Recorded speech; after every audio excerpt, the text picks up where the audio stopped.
Hey there, so this is another video for you to leverage your life psychic style, specifically using the concepts of astrology. So in this video, we're going to talk about the Taurus archetype and how you can use that in its highest potential and what that is relative to your birth chart, but also just how you can use this with whatever you're doing in life, because really that's the key part of all of this.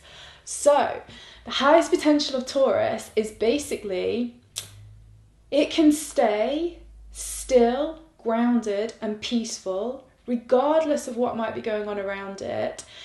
It will stick to what it has decided and commit, like it can seriously commit, and then because of that it's able to build huge amounts of resources over time, which literally cannot get destroyed by anything else that's going on around it.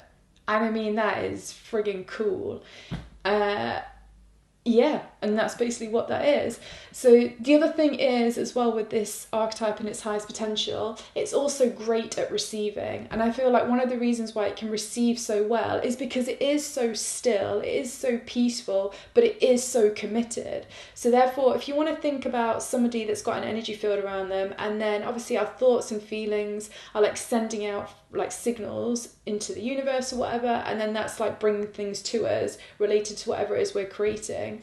You know, when people like change their mind constantly, or are always going from one thing to another thing to another thing to another thing, it does actually technically on an energetic level make it harder to receive stuff, because essentially you're not still enough and you're not clear enough to allow whatever it is you want to come into your life. And so this is something which Taurus totally owns.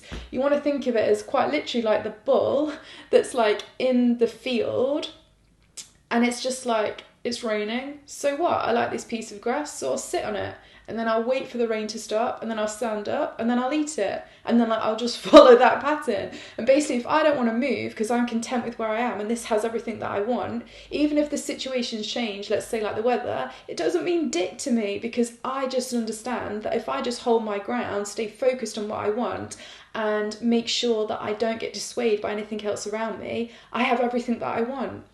I mean, like, I don't really think you can say it much clearer than that.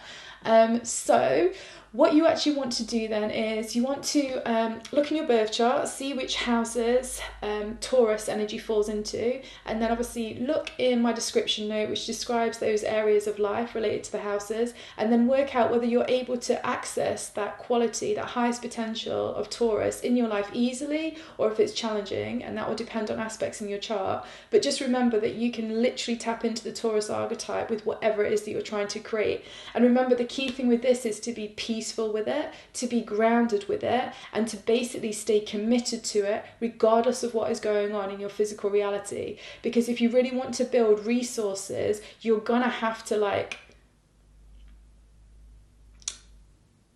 just don't flit and change around all the time. And I can hear myself saying this and thinking, fuck, I flit around all of the time.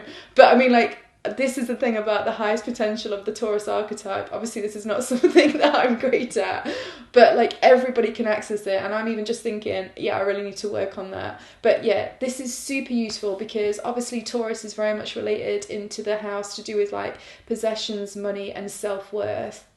And I do think the thing with the self-worth is like, you know, that bull obviously really thinks highly of itself, but the fact that it's like, well, I don't even give a shit if it's raining. I like this grass, so I'm staying with this grass. It's kind of like it doesn't get influenced by stuff around it. And I generally think when I see people that have low self-worth, they're easily swayed by what somebody else thinks or feels about a situation.